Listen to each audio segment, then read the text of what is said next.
मोदी जी ने क्या दे दिया किसानों को? मोदी जी ने क्या दिया? किसान के हित की जो बात करते हैं, जो एनएससी बड़ी होगी की तैयारी है, किसानों से जमीन खींचने की तैयारी है। ये सर जो देखिए जो बने हैं बिल जबरदस्ती वापस लिए गए हैं, चिल्लाने में बहुत फर्क होता है। आप ये बता दो मोदी सरकार को, ये तीनों बिल दोबारा आएंगे और इस बार किसान संघर्ष भी नहीं कर पाएंगे। देखिए जो हाईवे बने हैं, ऊंचाई पे बने हैं, जो हाईवे बने हैं तो किसान पहले क्या, जो हाईवे बनते थे तो बिल्डिंग बड़े बड़े बिल्डर्स आ गए वहाँ खरीद कर। आज तो घड़ियालू आंसू बहाने वाले किसान ने तो चुपचाप बैठे हैं, और समूचा विपक्ष जो किसानों के नाम पर ये बॉर्डर सील कर देता है, दिल्ली बंद कर देते थे, खाना पहुंचाते थे। आज उस सम्मान निधि 11 रुपए। अरे शर्म है तो तुम किसान को अपना बेटा कहते थे, किसान के पैसे दे, क्यों नहीं दिए 100 रुपए, क्यों नहीं 200 रुपए दिए? मोदी जी ने बनाया है ना एम्स, दरभंगा में बनाया मोदी जी ने, और शायद कोयम्बतूर में या सेलम में, मुझे नाम नहीं ध्यान है, वहाँ पर नड्डा जी ने बनाया एक एम्स। 2 एम्स तो बड़े हुए हैं। हाँ, अब मैं बहुत बड़ी बात है। हाँ देखिए, जो 12 एम्स बने उनका नाम नहीं बताएंगे। दूसरों को नहीं पता चलता, विपक्ष को नहीं पता चलता, सरकार को तो पता चलता है। सरकार की एजेंसियां लगा के तो ये सारे काम किए जाते हैं कि भाई दूसरों का रिसोर्सेस आप ख़त्म कर दीजिए। सरकार ये तो एजेंसियां लगा के कर रही हैं काम। सरकार को तो क्या लगता नहीं कि इलेक्शन कमीशन है उसको कोई ऐसा रूल बनाना चाहिए कि कोई अगर किसी पार्टी को कोई किस लेवल पे अगर चंदा दे रहा है तो उसका एक नियम होना चाहिए। तो इलेक्शन कमीशन आप क्या काम कर रहा है? सरकार के पक्ष में ही काम कर रहा है। वही तो मैं बोल रहा हूँ कि आज के वक्त में बैलेंस नहीं है। दोनों आप खड़े कर रहे हैं, तो एक तरफ आपका जो रेफरी और खिलाड़ी है और एक तरफ सिर्फ खिलाड़ी है, तो रेफरी और खिलाड़ी की जीत ज़्यादा चांस रहते हैं। किस तरीके से बॉन्ड बता रहे हैं आप? इलेक्ट्रल बॉन्ड तो होना चाहिए, ठीक है। अब मैंने आपकी बात मानी सर। इलेक्ट्रल बॉन्ड जब तक रहेगा तब तक बीजेपी को एडवांटेज रहेगा। क्या एडवांटेज की बात? देखिए, ये घड़ियाली असुर होना इस पार्टियों की आदत बन चुकी है। विपक्षी समूचा, जब कर्नाटक जीतते हैं हम जीते, बजरंगबली जीत गया। ये आरोप है कि अगर उद्योगपति किसी पार्टी को पैसा दे रहा है उसको पता नहीं चलता कि कितना, विपक्ष को भी नहीं पता चलता। देखिए जो पैसा दिया, मैं जो बोल रहा हूँ सरकार को पता है, सरकार को पता है कि पैसा कहाँ से आया है, लेकिन विपक्ष को नहीं पता है कि पैसा कहाँ से आया है। तो विपक्ष को बताने की क्या जरूरत है? जब वो सत्ता में था वो बताते थे। जो देखिए विपक्ष जब देश की गति होती है ये हल्ला मचाते, जो किसानों के सम्मान निधि दे रहे हैं उनके प्रोपेगेंडा थे। और पंजाब की सरकार जब 11 रुपए किसानों को अनुदान देते, गन्ने में 11 रुपए बढ़ा दिए, जब इनके मुंह सिल जाते हैं। आज तो घड़ियालू आंसू बहाने वाले किसान ने तो चुपचाप बैठे हैं, और समूचा विपक्ष जो किसानों के नाम पर ये बॉर्डर सील कर देता है, दिल्ली बंद कर देते थे, खाना पहुंचाते थे। आज उस सम्मान निधि 11 रुपए। अरे शर्म है तो तुम किसान को अपना बेटा कहते थे, किसान के पैसे दे, क्यों नहीं दिए 100 रुपए, क्यों नहीं 200 रुपए दिए? सरकार में था तब भी नहीं पता चलता था, तब भी विपक्ष नहीं पता था। जब सरकार थी, जब कांग्रेस की, तब भी ये बातें पर नहीं पता चलती थी किसी को। तो इलेक्ट्रल मतलब मैं इनकी तो बात मैं समझ ही नहीं पाता हूँ क्या बोल रहे हैं।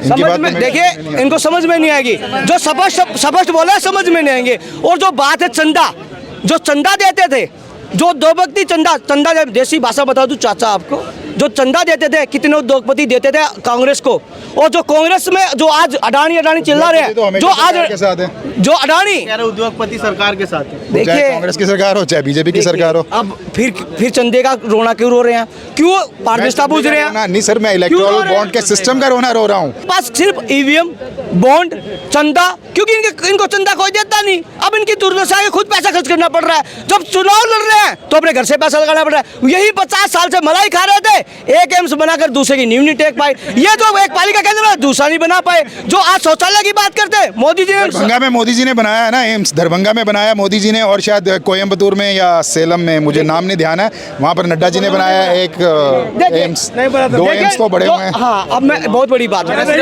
हाँ देखिए, जो 12 एम्स बने उनका नाम नहीं बताएंगे। जहाँ सरकार है नीतीश बाबू, जो देखिए आप बता दूं झज्जर में तो दिल्ली के पास, देखिए दिल्ली के पास, दिल्ली में किसी ने बनाया था आपको पता है? नीम किसी ने रखी थी झज्जर की? नीम तो पता नहीं कि कौन का। अरे भाई दिल्ली में जो उद्घाटन किया, जो बात कर रहे हो, तो दिल्ली की बात कर रहे हो, तो दूसरा क्यों नहीं बना पाए? जो जनसंख्या पूरे देश में मोदी ने कितने बनाए ये बताओ। दिल्ली में जो बात कर रहे हो, जो अब आवाजें लगा रहे हो, चिल्ला रहे हो, दिल्ली में मोदी ने कितने एम्स बनाए हैं गिनवाओ भाई? यार कैसी बात भाई, ये बोल रहे हैं कि सारा मोदी ने बनाया, तो पूछ तो रहे कितने बनाया बताओ। देखिए दिल्ली का जो प्रतिनिधि बड़ा, एनसीआर बड़ा, एनसीआर में झज्जर आता है, नेट पर चेक कर ले, मैं झूठ बोल रहा हूँ, ठीक है? नहीं मैं बता रहा हूँ, बहादुरगढ़ के पास के बहुत झज्जर गाँव है, तो ठीक है, सरकार ने बनाया, सरकार के पैसे, टैक्स के पैसे लगा। और जो बात करें यूपी में बना, और जो बात करें इलाज मुफ्त हो रहा है एम्स में। नहीं हो रहा है। क्यों?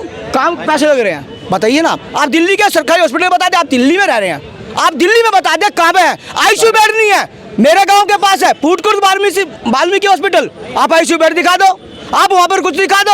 आप जो रात को डॉक्टर, अच्छे डॉक्टर उपलब्ध नहीं है, और जो बात करते हैं सफदरजंग की, 10 साल जो कह रहे हैं 10 साल में अगर किसी बने हुए हॉस्पिटल में डॉक्टर भी प्रोवाइड नहीं करवा रहे तो फिर क्या काम किया होगा बताओ। मैं बता रहा हूँ, जो आप बता रहे दिल्ली की स्वास्थ्य की बात है, सेंट्रल गवर्नमेंट की। देखिए जो सेंटर, यही विडम्बना है। मनोहर लोहिया भी सेंट्रल गवर्नमेंट के अंडर है। अब देखिए 3 हॉस्पिटल आए हैं, मनोहर लोहिया भी सेंट्रल, अभी आपके सामने जितने भी दिल्ली के सरकारी अस्पताल है उसमें डॉक्टर सेंट्रल गवर्नमेंट अपॉइंट करती है। देखिए ऐसा प्रोपेगेंडा रचना इन विपक्षियों का काम है। जो दिल्ली की बात कर रहे हैं, दिल्ली का ये पता नहीं, जो आरएमएल हॉस्पिटल है केंद्र का देता है, और जो एम्स है केंद्र का देता है, जो सफदरजंग है वो उसके, और जो दिल्ली में चिकित्सा स्वास्थ्य है ना, जो स्वास्थ्य नाम पे डंका बजा रहे हैं, गंदे नाले के पास मोहल्ला क्लिनिक है, ये इनका चरित्र चित्रण है। जो सरकार जो बात करी है, जो इस दिल्ली को ठप बिठाने के लिए किसानों की आड़ में जो खाना पहुंचा रही थी, आज किसानों की ऐसी पंजाब सरकार है, और भगवत मान वहाँ का मुख्यमंत्री 11 रुपए किसान के बेटे, आप भी आपके खेत है,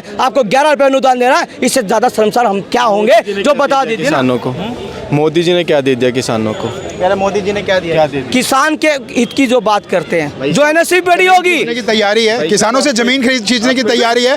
ये सर जो देखिए जो बने हैं, बिल जबरदस्ती वापस लिए गए हैं, चिल्लाने में बहुत फर्क होता है। आप ये बता दो मोदी सरकार को, ये तीनों बिल दोबारा आएंगे और इस बार किसान संघर्ष भी नहीं कर पाएंगे। देखिए जो हाईवे बने हैं, ऊंचाई पे बने हैं, जो हाईवे बने हैं, तो किसान पहले क्या, जो हाईवे बनते थे तो बिल्डिंग बड़े बड़े बिल्डर्स आ गए वहाँ खरीद कर। हाईवे बनने से फायदा नहीं हुआ। क्या हाईवे से बनने से फायदा नहीं? क्या फायदा? उसमें जो बात जो टोल हाईवे बनने से क्या हुआ? मैं बोल रहा हाईवे बनने से वो किसकी कमाई भाई, है? टोल एक क्या? हाईवे बना कमाई दिए। है। हर पहले क्या होता था 60 किलोमीटर के अंदर एक टोल होता था, अब क्या हो रहा है, अब 40 किलोमीटर के अंदर ही टोल लगा दिए।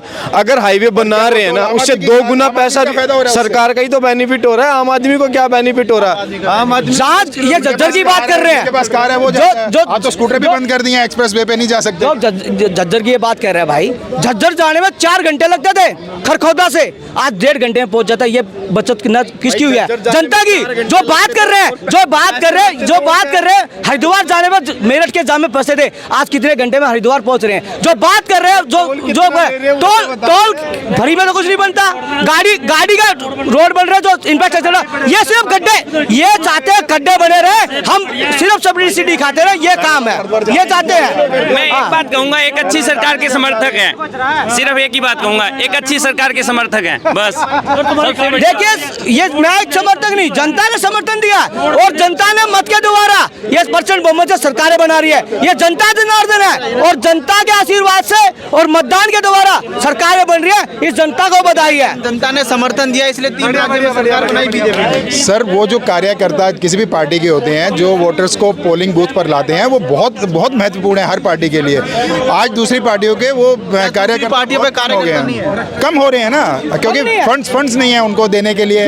झूठ बोलना, रोज काम करवाने हैं। आप जो रोज सड़कों पे चलने हैं, जो मोटरसाइकिल लेके आप जगह जगह मिलते हैं जाकर, वो सब रिसोर्सेज दूसरी पार्टी को सुनते जा रहे हैं। भैया नहीं है तो हमारी गलती है क्या? झूठ तो बोलोगे तुम, जो बात करोगे तुम कहोगे युवा को नौकरी नहीं देना, जो नौकरी पे लग जाते हैं। डीसीडी दिल्ली में डीसीडी बनी, दिल्ली में 10,000 बच्चे, ये युवा है, युवा बच्चे बाहर गए, किसी ने कुछ नहीं बोला। जो बात कर रहे टोटल 9 साल में कितने रोजगार मिले इनसे ये पूछ लो। 18 करोड़ रोजगार मिलने चाहिए, लेकिन कहाँ है सारे कितने मिले? अब रोजगार की बात की भाई ने बड़ा अच्छा किया, ठीक है, थोड़ी कमियां रही हैं, हम मानते हैं, लेकिन स्टार्टअप देना गलत है। आप नौकरी चाहते हैं, नौकरी सरकारी नौकरी की बात, जो स्टार्टअप की बात कर रहा है, जो चाय बेच रहा है, रेडी लगाना स्टार्टअप चाय बेचेगा। ये देखिए, ये जो विपक्ष हल्दीराम खोल के, ये चाय बेचना स्टार्टअप नहीं है, जिसको स्टार्टअप गिन लेते हैं। ये एक MBA पढ़ा हुआ बच्चा, उसका अपमान कर रहे हैं, ये युवा का अपमान। उस बच्चे ने कैरियर चुना चाय का, तो चाय से अपना आज कितनी इनकम कर रहा, उसको सलूट है, जो MBA पढ़कर युवाओं के लिए आइकॉन बना है। जो बात कर रहे हैं, जो आइकॉन बना, जो नहीं आइकॉन, बाकी MBA कहाँ जाएंगे? एक ही आइकॉन बना, बाकी MBA कहाँ जाएंगे? आप अपने बच्चे को लगा 40 लाख रुपए लगा के MBA करवा के उसको चाय बेचने, ये रोजगार है, दुकान खोल देना चाय ये रोजगार है भाई। 50 लाख लगा पहले ही लगवा दो ना, चाय बचपन में पैदा ही करते चाय बेचना स्टार्ट। कर चाय की दुकान 50 लाख में खुलवाओ। बेरोजगारी की बात 50 लाख में चाय की दुकान ये देखिए 50 लाख का ये जो बन रहे हैं रिश्ता किसका है? वहाँ पे चाय कौन पी रहा, कॉफी कौन पी रहा? रिश्ता किसने खुलवाई? मैकडोनल्ड किसने खुलवाया? हल्दीराम किसने खुलवाया? और ये कांग्रेस का एक लीडर था दिल्ली का, दिल्ली का एक कांग्रेस का पूर्व अध्यक्ष है, नाम नहीं लूंगा, उसका बॉन्ड बिट रहा है किसने? वो कांग्रेस का नेता लेआउट बेच रहा है। जो सादरा में बालूशाही ये लोग खाते हैं, वो कहते हैं बड़ी अच्छी बालूशाही है, बड़ी फेमस बालूशाही है, बालूशाही ला दो वहाँ की लेगा ना ये